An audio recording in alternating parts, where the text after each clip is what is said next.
Welcome to the Urban Tree Festival and today's Tree Rings webinar on urban trees and planning. My name is Sarah Shawley and I'm delighted to welcome you on behalf of the Urban Tree Festival as well as the Woodland Trust, where I work in campaigning for urban woods and trees.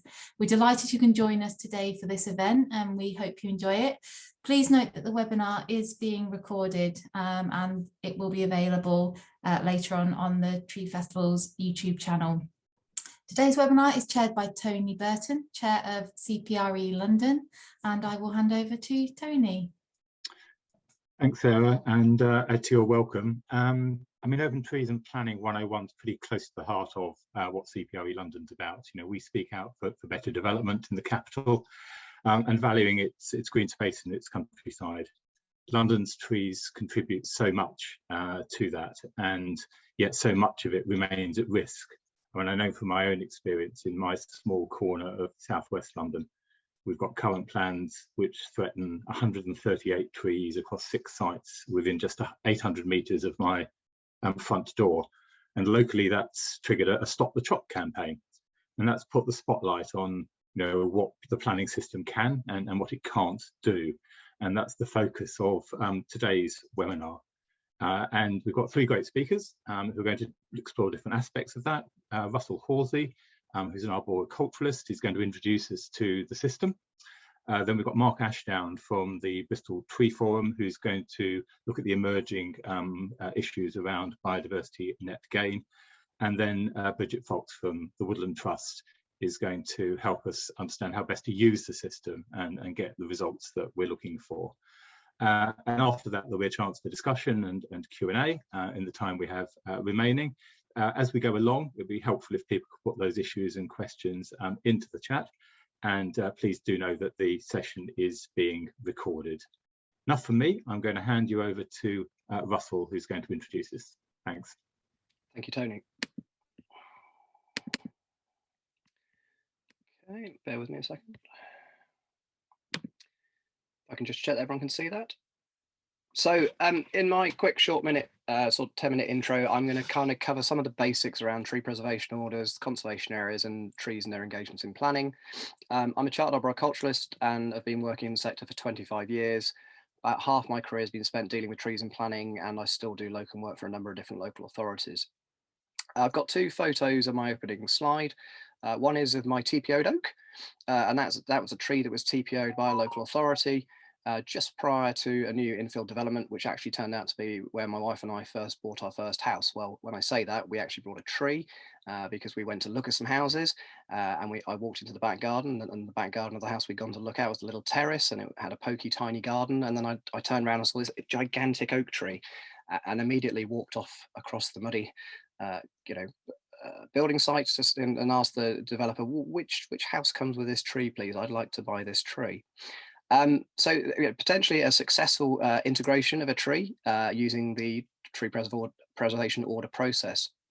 On the right hand side is a site in central Bristol, and actually those are street trees, and those trees were actually deemed by planning that they were allowed to go, and in order to facilitate a new office development. Now I was a city tree officer there for 7 years, and even though planning said those trees had to go, we worked to actually retain them. So sometimes actually, even when trees are shown to be retained, and I'll talk about some nuances of ownership, you can actually retain trees. So I think that's a beacon of hope.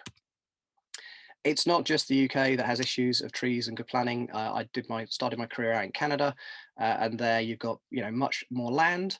But as you can see from that top photo, very few trees retained, unfortunately, in that development. A few new trees that have gone in right next to the lamppost, so they'll immediately be in conflict and probably need pruning.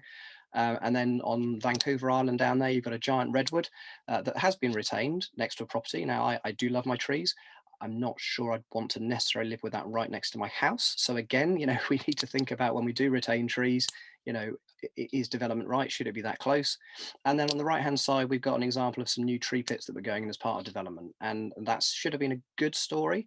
But as you can see, it's kind of full of tree soil, which kind of consists of rubble, concrete, coffee cups, bits of plastic. So again, throughout the planning process, it's important to be around to see what's going on. We've got about 10,000 conservation areas in England, and I'm going to specifically talk focused around England. What I'm talking about, is relevant to other parts of the UK. Conservation areas are generally deemed for special architecture, history, historical interest, and most are wild trees. Some are not, but most are wild trees. So trees will form an integral part of the conservation area. And it basically means that any tree over 75 millimeters in diameter is protected, and that includes conifers. So don't just think because you may have a conifer hedge that it's exempt and you can remove it. You will need to apply to the council to do works. And so within a conservation area, you're not making an application for permission. What you're doing is you're notifying the local authority when you wish to prune or fell the tree. Okay, and the local authority has 6 weeks to look at your application. And within those 6 weeks, it can either raise no objection. Some councils will write back to you saying they've raised no objections, and some councils will just let the 6 weeks lapse.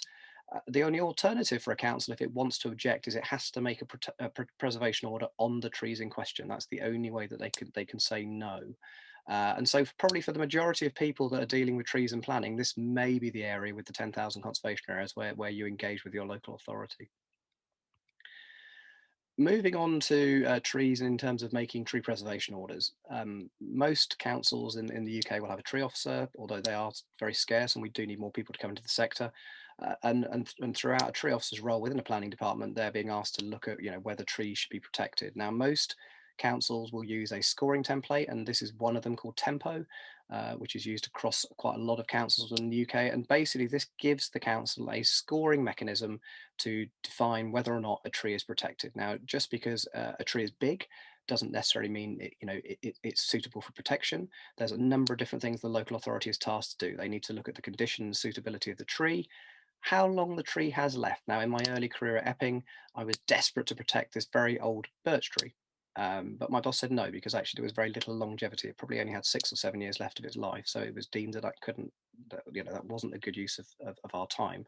And then expediency, there has to be a threat. So you may have amazing trees in your town and village, but if there's no threat to them, the local authority can't make a tree preservation order. There are other ways that you can work with your councils to raise the profile. A number of different councils have tree walks, they'll have tree maps of important trees, and that allows them to know what are important when it comes to planning, but it doesn't mean that they can protect them if there's no threat to the trees. If a tree preservation order is made, a local authority will send out information to the owner. They'll send out information usually to neighbouring properties. They'll probably post a notice. And during that time, there's a 6-month period where they have to confirm the preservation order and people can raise objections. In some cases, tree preservation order confirmation is dealt with at an officer-led level. And in other cases, it may go to a committee where people have the ability to sort of get up and speak. There are kind of 3 main types of tree preservation orders. You can either make them on individual trees, you can make them on groups of trees or woodlands. There are some older tree preservation orders with area orders, parkland orders, but the parkland orders you don't tend to find anymore. But they all follow the same process in terms of the need to provide some sort of public amenity. If you have a tree that's got a tree protection order on it, and you want to do any works, then this is where you will need to make an application. And with a tree preservation order, the local authority can say no. It's a slightly longer determination period, it's 8 weeks. And if the local authority says no to your application, you have the ability to appeal your decision to the planning inspectorate. However, should you undertake works to a protected tree without permission, you can be fined up to £20,000 and get a criminal record if taken to a magistrate's court for felling of a tree or destruction of a tree, and then up to £2,500 if you're sort of pruning or damaging. Okay, and now fines can be higher if you're taken to the Crown Court, but if I'm honest, as a tree officer, this legislation is quite old now, and I think the fines haven't really kept up to date with the value of land, and it's something that I think the government should change. I think these fines now are relatively low in comparison to property prices, especially if you look at somewhere like London. So I think that's something that should be looked at. It's a myth that a TPO can stop a planning application. In order for a local authority to look at a planning application, in order for the tree to have weight within the planning system, a TPO is usually served. And this allows it to come within the planning system. However, the local authority is looking at a number of different issues, of which the trees may be one. So even if a tree preservation order is made on a tree as a result of a planning application, planning may decide overall that actually that tree can be removed, and it's in the greater good of the scheme to move forward. So I think that's really important. And this is an example, this photo here, it's a site up in North Bristol, and I was the highways authority at the time, and that was one of our highway trees. For some reason, planning didn't tell us this application came in. A family built a garage next to one of our trees and then came to us to fell the street tree. and said, we need to fell the street tree, we can't get our car into the garage. And we said, well, sorry, that's kind of tough, because at the end of the day, it's outside of the planning restriction. So, you know, ownership means that we can say no. So, you know, again, in a perfect world, planning should have come to us and we should probably never have built that. However, you know, it got built and we said, no, the tree wasn't going to come down. There are, as I said, there's you know, in my various different roles I've had with planning authorities, generally I'm one tree officer, usually dealing with between 30 and 50 planning officers. That means as a tree officer, you're pretty overwhelmed with paperwork. You know, you could be dealing with something like 60 to 70 planning applications a week. This is just one drawing, which just shows a site with some trees. There'll be associated schedules. There could be drainage plans. There's a whole plethora. So as a planning officer, I feel it's a bit like a treadmill, if I'm honest. There's constantly applications coming in. There's constantly amendments that you're having to check and things. So you do tend to prioritize the most important trees, because you have to look at where your resources are going, which means in some cases you'll look at the information you've been given and you may think that's suitable and you can just, you know, deal with it by condition. But, you know, staffing within local authorities has been reduced at a planning level, and that's definitely so within a tree officer level. So actually, I think, again, something that the government could do is put more resources into it. And it's something it did about 15 years ago when there was specific planning delivery grants to try and help more development through it and make that development better. And that was invested in more planning officers and more tree officers, and that did help. Back to my tree and planning. So as I say, this, you can see there with the photo, the sort of big green blob, that's my tree. And actually, when this planning application first came in, there were 2 more properties on this small infill. And actually the local authority protected both my oak and also some yew trees on the right hand side. And as a result of that, 2 of the properties had to be moved and removed from the scheme, and properties were moved away. But you can see there, in terms of the amount of space that's then given, you know, the reason I wanted that tree and that house was because it came with a massive garden, because there was a 15-meter protection zone given to that tree. Whereas the other properties had, you know, maybe tiny gardens, 6 or 7 meters, 7 meters wide. So actually, you know, retaining a tree can give a sense of space, but it's important that those properties are pushed away from the tree, both to protect its roots from damage and also to stop any, you know, future conflict. I've talked about artistic license because we, you know, as a planning officer, you see a lot of lovely drawings and a lot of lovely things, and they show how all these trees are going to be amazing and how we're going to build this new building. We're going to retain these trees, and you know, the people are going to go into their offices and be able to see out the window. Well, that, you know, that artistic license there is the same picture on the right hand side, where we retain the street trees. We allowed the building to go in, and we pruned the trees away from the building so they're not touching.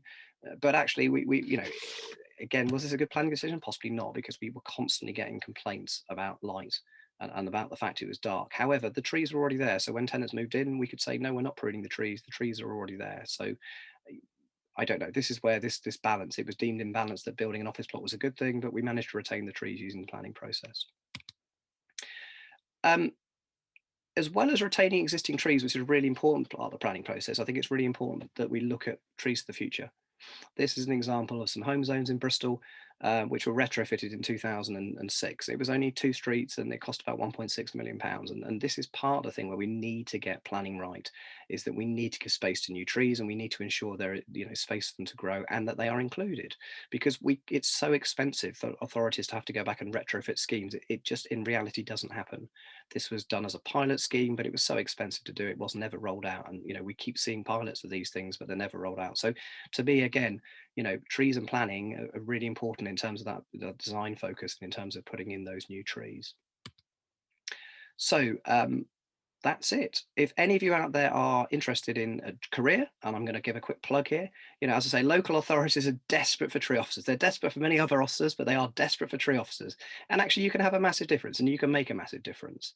There's some great information on the London Tree Officers website in terms of careers. There's some great information on Lantra's website. But yeah, it is a rewarding career. There are lots and lots of opportunities. There are so many vacancies out there at the moment that, yeah, if you fancy a career change, then, you know, maybe look at it. Thank you very much. Thanks, Russell. There's masses to absorb in there. Going to hand straight over to Mark. Just a reminder, if you've got any questions, stick them in the Q&A and we'll do our best to pick them up at the end. Mark. Hi, everyone. I'm Mark Ashdown of Bristol Tree Forum.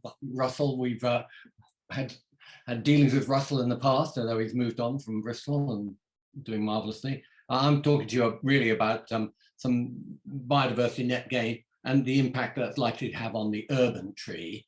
The recent legislation has come in, which is going to have the effect of requiring all future developments, or nearly all future developments, to ensure that there is biodiversity net gain in their plans. What is biodiversity net gain? Well, there's a definition. The Local Government Association. Biodiversity net gain is an approach to development and or land management that aims to leave the natural environment in a measurably better state than it was beforehand.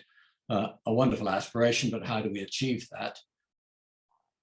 Well, first of all, it's not a substitute for what's called the mitigation hierarchy, which is a well-established process whereby you test whether or not your plans meet this criteria. First of all, can you avoid the harm that the development might cause? And if you can, you must.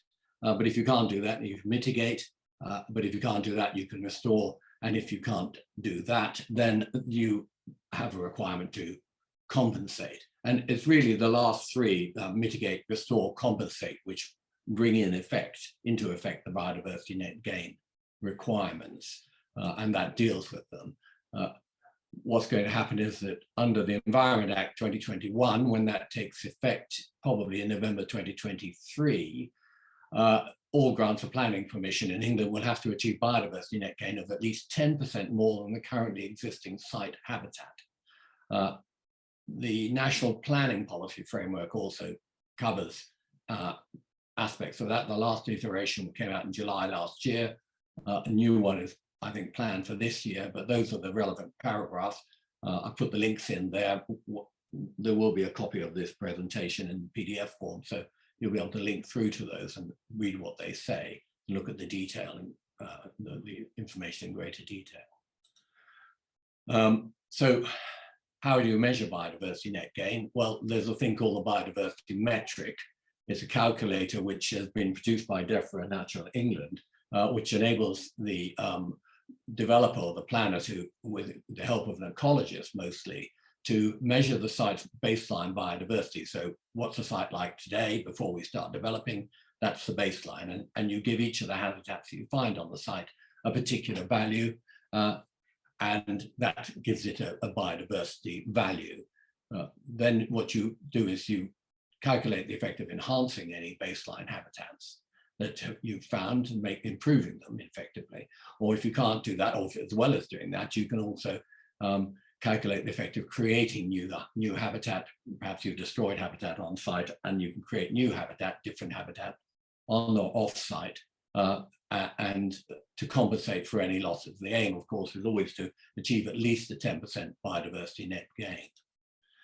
What's an urban tree? But urban trees are a particular habitat that was defined in the last iteration of the metric, iteration version 3. Version 3.1 came out just a couple of weeks ago now, and this is the latest definition. So an urban tree is either individual trees, as Russell said, young trees are over 75 millimeters in diameter when they're measured from the ground 1.5 meters up, and individual semi-mature, mature trees of significant stature and size that dominate their surroundings, whose canopies are not touching, but are near other urban trees. So the classic example, of course, is trees in the street, which will be placed individually.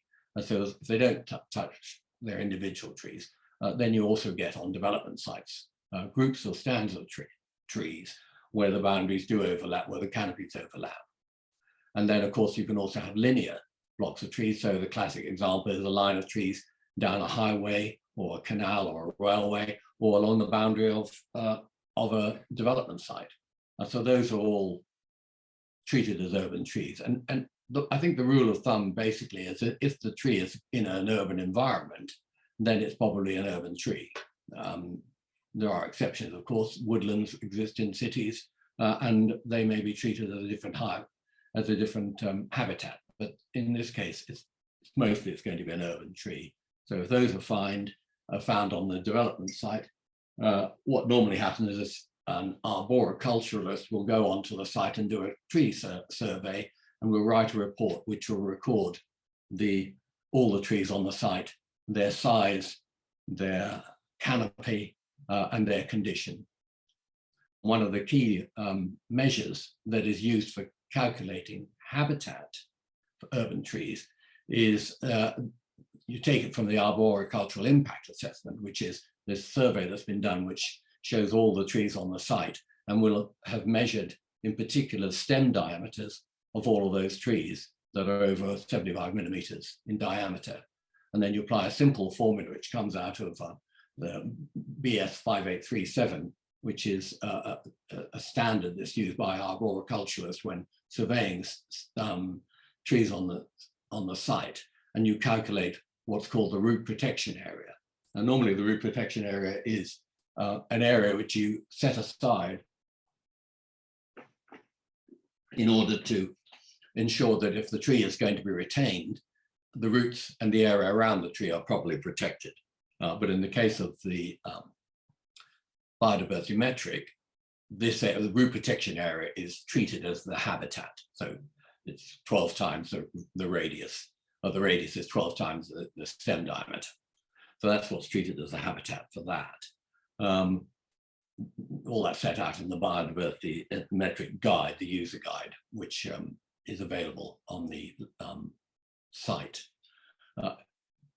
So you use the AIA, but if for some reason you can't find, there isn't an AIA, and there ought to be for every development, frankly, if there are trees involved or likely to be impacted, then you can apply this table to try and calculate what the root protection area of the trees are. And they're divided into 3 sizes: small, medium, and large. And you'll see in the center there, basically is anything under 30 centimeters is treated as a small tree, and then you calculate its area. And for the metric, you always calculate in hectares. So it's 0.0041 hectares is a small tree, and a medium one is 30 to 90 centimeters.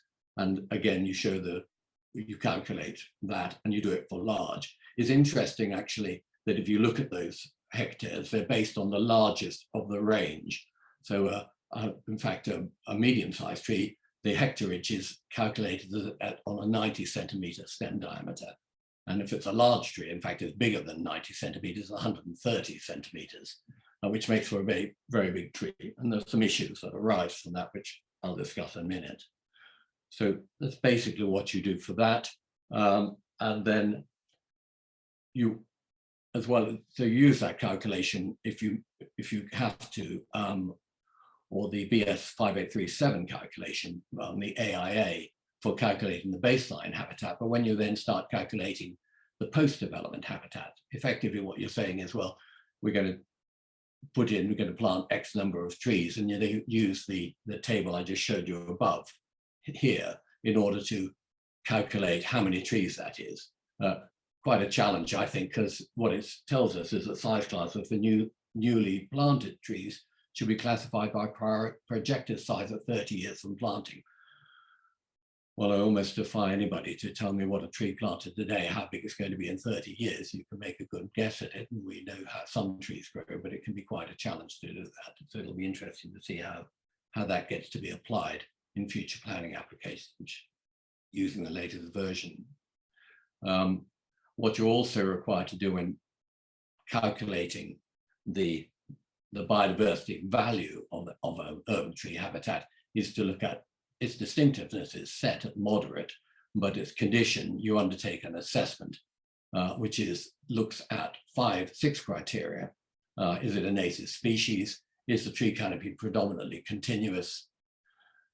Is the tree mature or veteran? Little or no evidence of adverse impact on tree health by various human activities. And is it a microhabitat for birds, mammals, insects? And more than 20% of the tree cabinet is oversailing vegetation growth. And if it meets, 5 to 6 of those 6 criteria, it's a good tree. If it's 3 to 4, it's a moderate tree. And if it's 0 to 2, it's a poor tree. A little later on, I'll suggest how, again, that can create difficulties, especially if you're looking at individual specimen trees, which are unlikely to meet most of those criteria, especially trees in an urban environment, unlikely to be mature. They certainly won't oversail anything. they've probably been maintained in such a way that there's any adverse impact on tree health has been dealt with either by pollarding, pruning, or removal, and they may not be a good habitat for insects, mammals, and birds, etc. So that can be another challenge, I think, that's been raised. So here's some of the challenges of biodiversity net gain. I think what we found surprising is it's based on RPA rather than the canopy. In normal circumstances, it's canopy that's treated as the environmental asset that a tree provides, rather than the root protection area, which is really just a derived figure from the AIA. And certainly they use canopy area measurements for woodland trees. In our experience, RPA tends to be much bigger than the canopy. And of course, AIAs also record canopy area, so there's no reason why you can't extract that information. And the tendency is that what will happen is that by using this formula, there's going to be a temptation, or there's likely to be an overestimation of the habitat, which we might think is a good thing when it comes to setting the baseline. Here's a little graph I've prepared of showing from 7.5 centimeters to 140 centimeters. You'll notice that the blue line is the actual RPA of that tree, whereas the stepped orange line is the value you give it when you're calculating it. So as you can see, that in say all but 3 cases under 130 centimeters, you're always going to overestimate the habitat area of the tree. And as I said before, particularly difficult to calculate the size of a tree in 30 years. There's very little data available that we've been able to find, certainly. And so I think that's going to be a challenge for not only for developers and ecologists, but also for people like us who are constantly commenting on applications and thinking, are these projections realistic?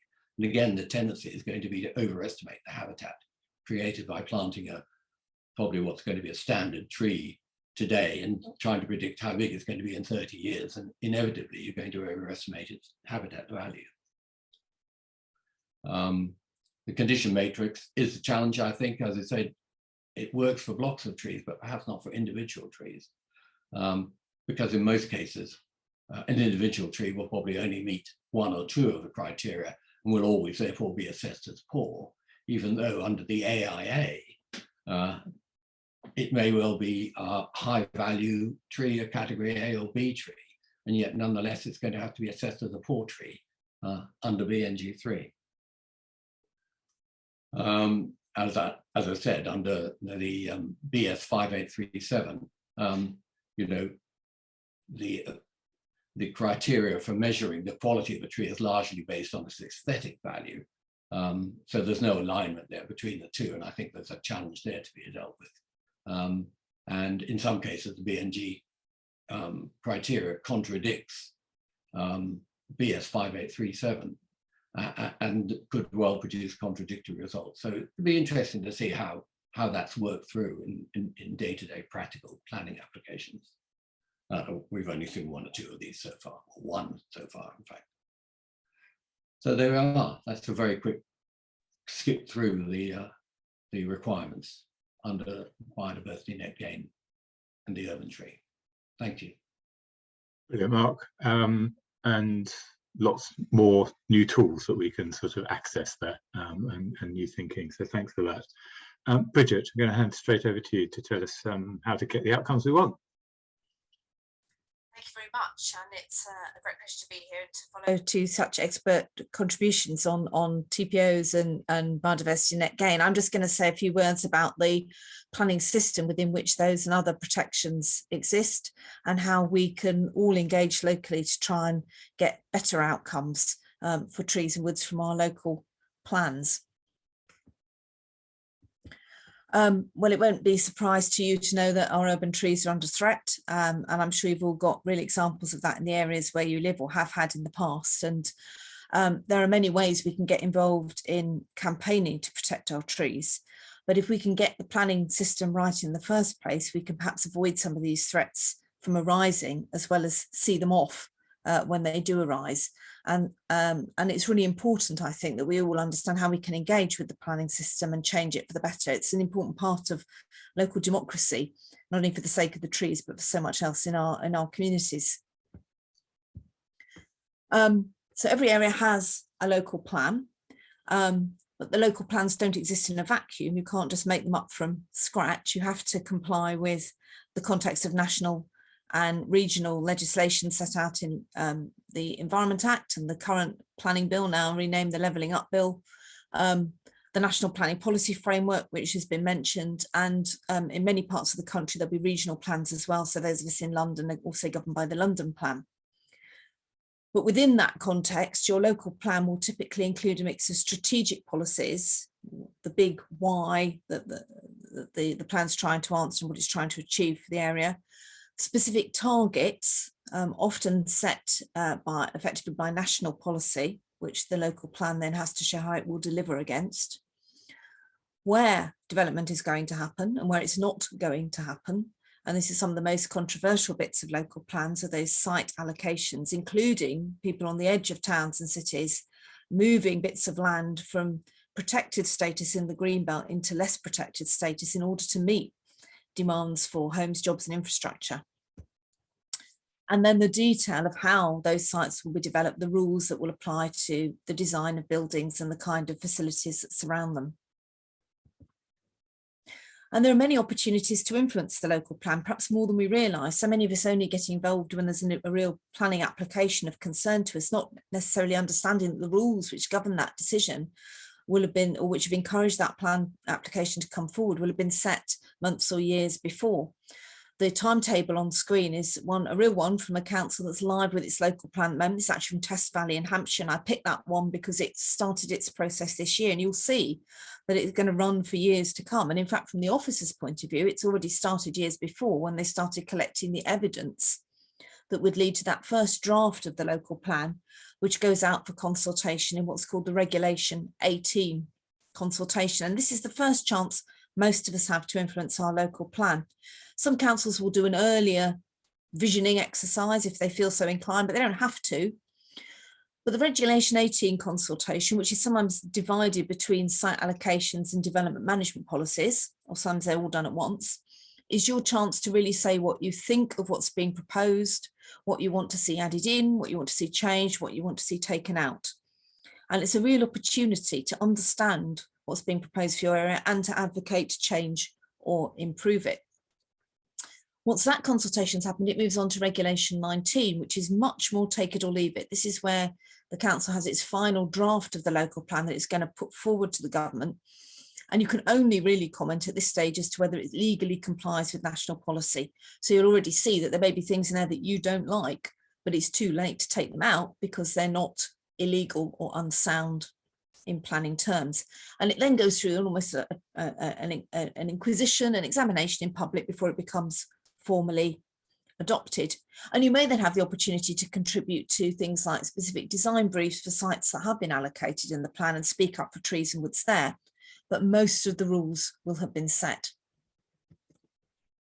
So when your plan goes out for consultation, what should you look for and what should you ask for if it's missing? Well, firstly, really important, presume to retain existing trees. Outside conservation areas, there are very little or no protection for trees. It's really quite shocking. So we need to get that written into individual local plans.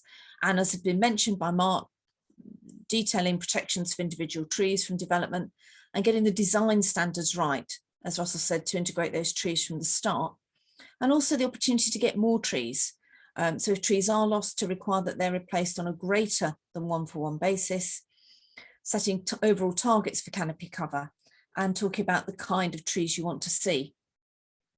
And also looking for opportunities to integrate trees in the rest of the local plan. For example, if you're talking about climate change friendly buildings, don't just talk about heating systems or glazing systems, talk about green infrastructure as well. And there's lots of good stuff, lots of omissions in national policy, but there's increasingly good stuff coming, and we've heard about biodiversity net gain, but policy leads from national government that encourage us to have more trees and to protect the trees we've got. So when an individual application lands, hopefully your local plan will now be a very tree friendly one, but you still need to look at the individual applications.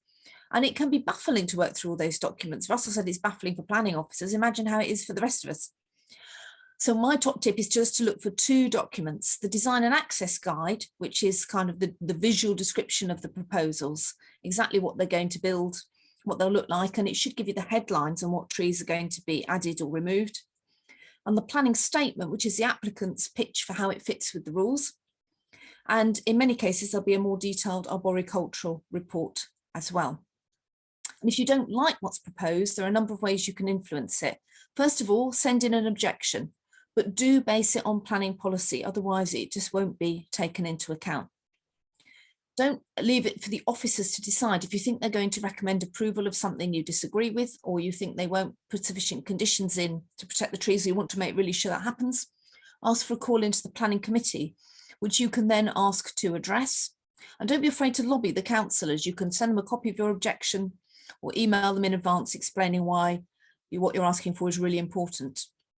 And even if you're not objecting to the whole scheme, or you think the whole scheme will go ahead, you can still ask at the planning committee for the application to be modified with conditions to protect the trees and to get more trees as part of the wider benefits and planning gain from that development. So if what we've said today inspires you to get involved, there are 3 things you can do this afternoon. Firstly, you can follow the Woodland Trust and our allies through Wildlife and Countryside Link, who will keep you up to date with developments in national policy, and invite you to join us in lobbying for better protections for trees. We have today at the Woodland Trust launched our Living Legends campaign to give ancient trees the same protection as ancient monuments in planning law.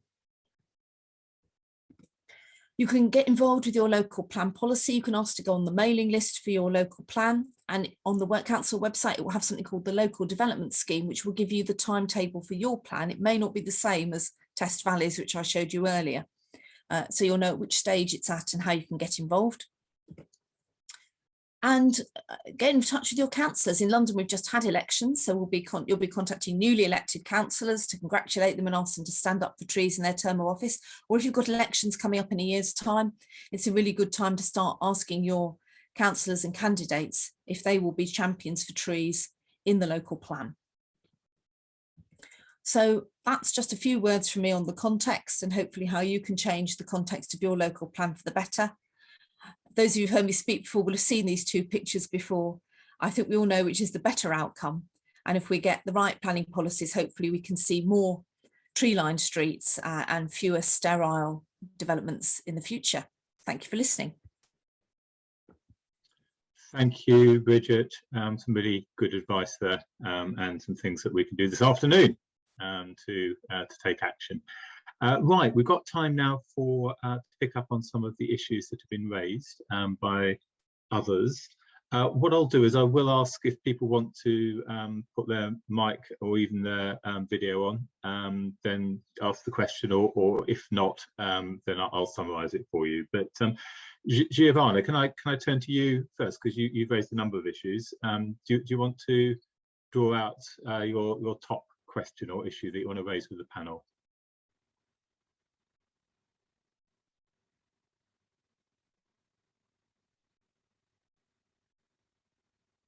And if you're not there, could I pick up on one of them, which was about street trees and tree preservation orders?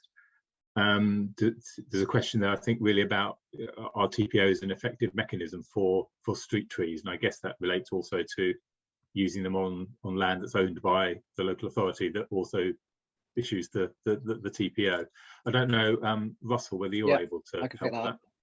Yeah, so in the majority of cases, councils do not TPO their own trees because they should be managing their trees within good practice. So, in reality, a council will only TPO its own trees if there's potentially a threat from an external third party, such as development.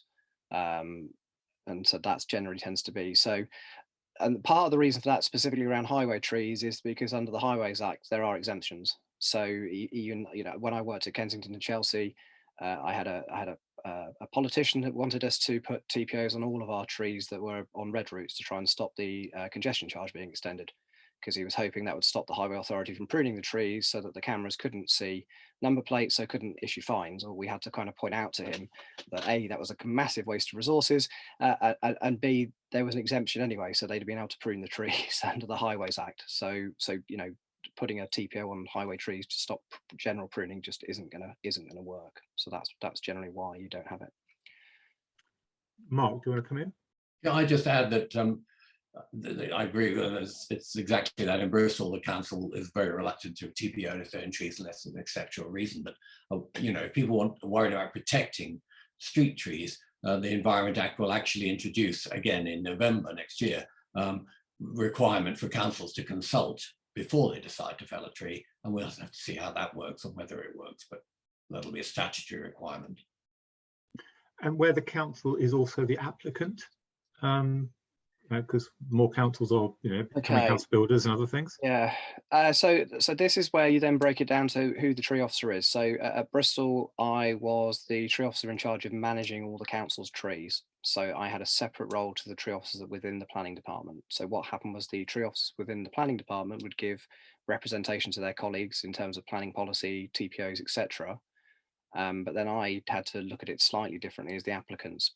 So there was a site which wasn't actually developed in the centre of Bristol, and actually what we worked to do there is, prior to going into planning, we ensured that there was a significant amount of money that was going to be put aside for replacement trees, because I had to work under the proviso that the council and its chosen developer wanted to develop to such a point that some of the trees within the city centre were being lost, and therefore we basically agreed, I think it was about a £500,000 bond that would have gone to replace trees in the city centre. And anyway, so we were kind of looking at it as an owner manager, but then it was then for the planning department to then look at our application in the whole and make a decision. And they did make the decision actually to allow the development to go ahead. However, we hit a recession and it didn't happen. So they are slightly, slightly separate. So if you know your tree officer, he may not be a tree officer, or she be a tree officer for planning. It might be that they're dealing with the management aspects. So know how the internal structures work within your council will lead you to the right person. Yeah. And Giovanni did ask about subsidence, and I think this is one of the things, is that a TPO doesn't necessarily stop a tree from being removed if there is subsidence. I think, and I guess my concern with that approach is that it's quite resource heavy and doesn't necessarily lead to the trees being retained. I think there is actually more of a need for the sector to push the insurance industry to recognise that our urban trees are beneficial, and to recognise that potentially doing some more than just cosmetic repairs and potentially underpinning so that we can retrain trees is going to be better for the insurance industry in the long term. Trying to fight a back foot by placing TPOs on things adds bureaucracy, and you can end up losing the trees anyway if it can be proven that those trees are causing damage. Bridget, this must be an issue the Woodland Trust is picking up on. Absolutely, and we've seen a kind of perfect storm of insurance claims rising in London with the ageing of the tree stock and the housing stock. Lots of 19th century houses with 19th century trees quite close by, and then a series of dry summers, meaning that the soil has dried out and the trees, there's perhaps greater movement. And there is very good work been done by the London Tree Officers Association with a risk assessment procedure and a joint mitigation protocol, which sounds very grand, but it basically saying that insurance companies must kind of prove the tree guilty. The tree is presumed innocent of causing the damage to buildings or potential damage to buildings. But it's very difficult for councils if they get a letter that says, from a lawyer saying we're going to charge you £500,000 if you don't give us permission to cut this tree down. A lot of councils don't have that kind of spare money around, which is why getting really robust policies in place to say that you're going to defend trees against these threats gives the council something to fall back on. But there's a lot that can be done with good maintenance to stop these subsidence claims arising in the first place. Just watering trees and pruning trees and looking after trees means a lot of the problems need not arise in the first place. So a lot of it does come back to good maintenance as well as good policies. I think, can I just add that I think showing that there is a process that the council has a maintenance process in place is also a good argument against these claims. We can demonstrate that when we pull out of the trees on a regular cycle and we've looked after them, then there's likely to be less, more argument against an insurance company saying cut it down. Yeah. You picked up the issue of threat there, Bridget. I think you particularly mentioned it. Anne, I don't know if you can go on, but you asked a question about the threat issue in relation to TPOs.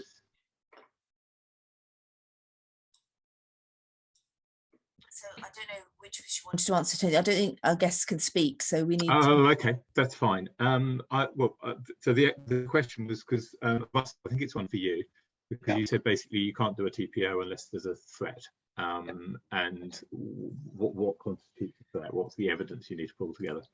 So it can come from a variety of sources basically. So, you know, a planning application coming in that shows a tree is going to be impacted by the development or is going to be removed would be considered sufficient threat for a TPO assessment to be made. So you've got to have some sort of damage occurring.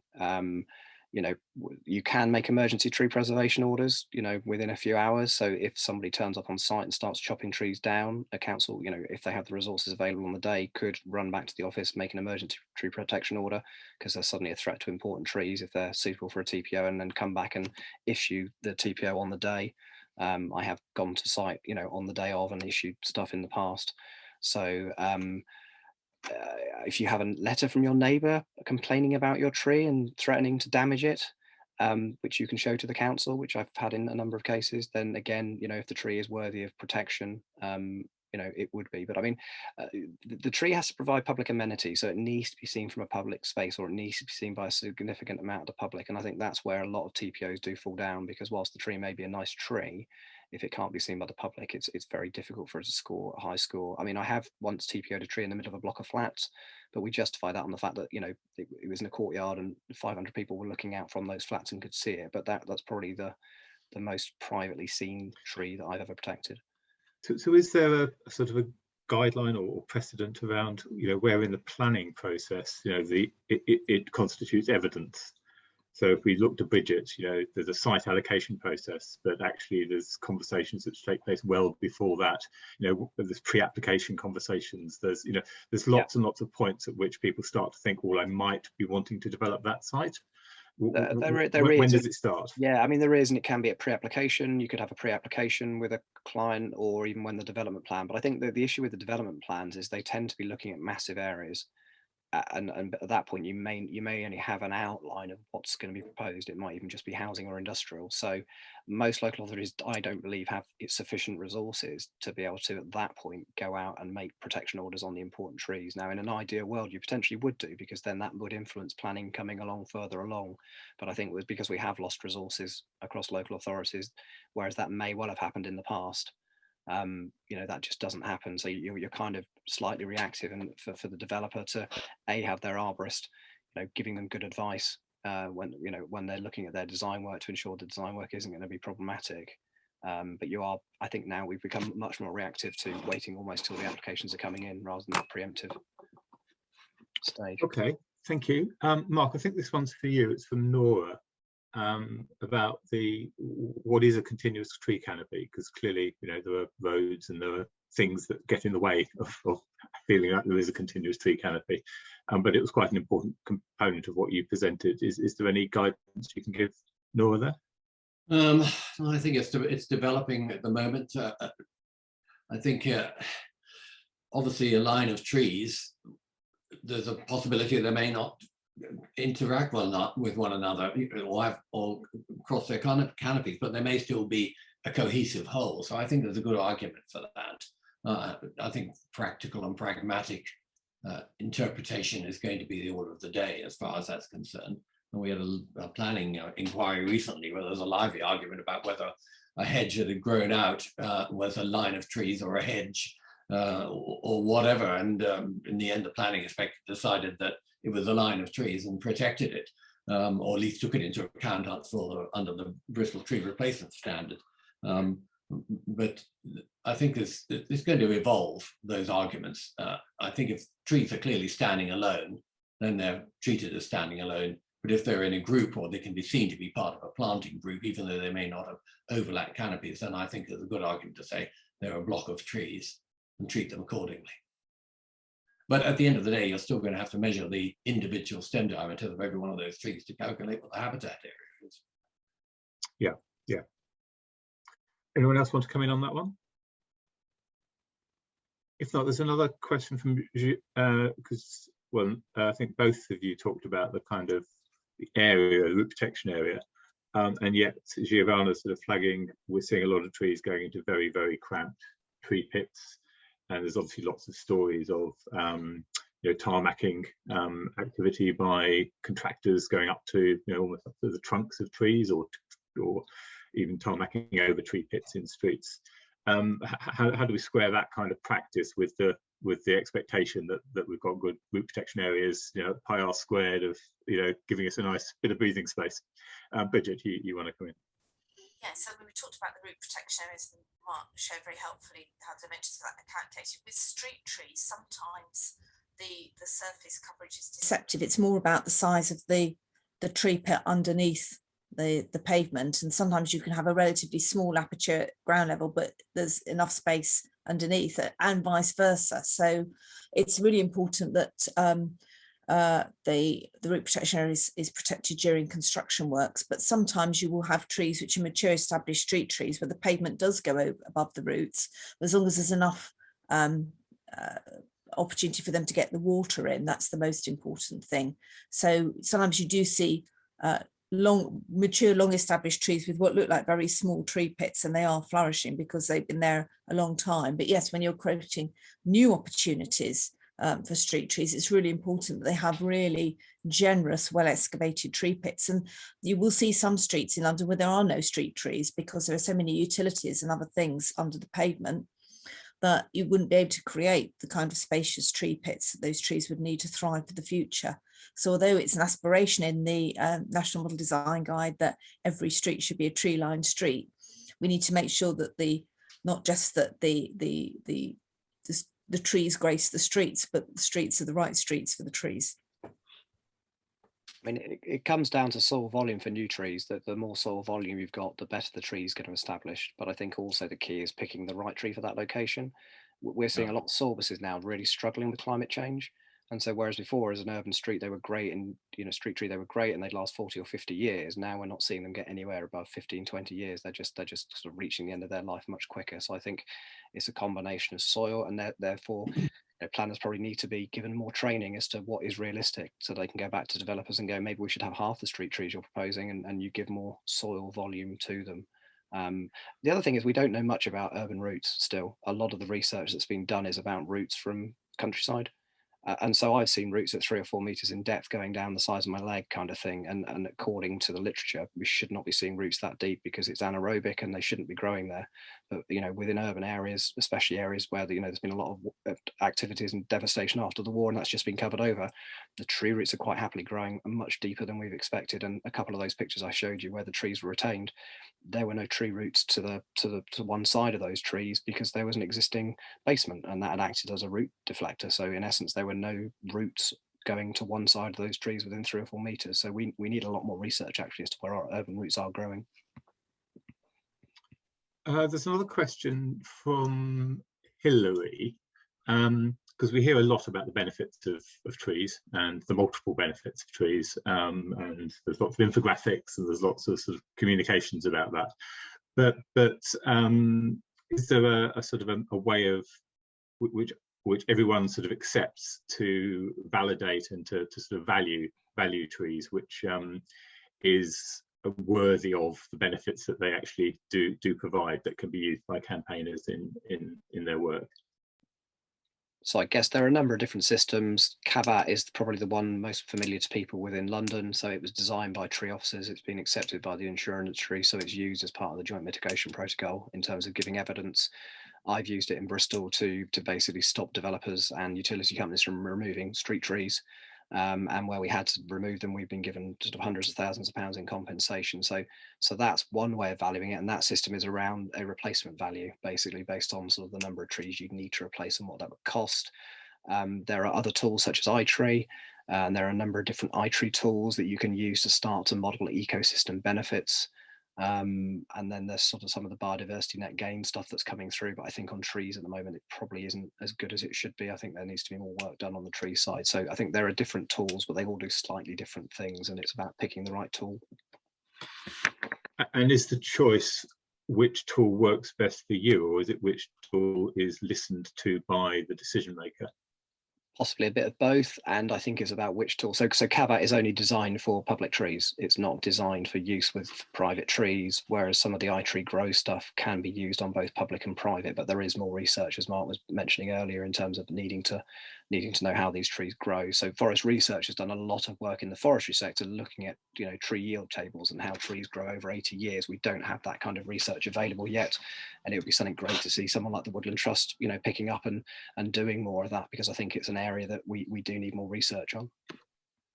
Yes, and I could add, I think, you know, with biodiversity net gain becoming a statutory requirement next year, I think that's going to be, people are going to turn to that more and more to try and identify the value of an urban tree or any tree as a habitat.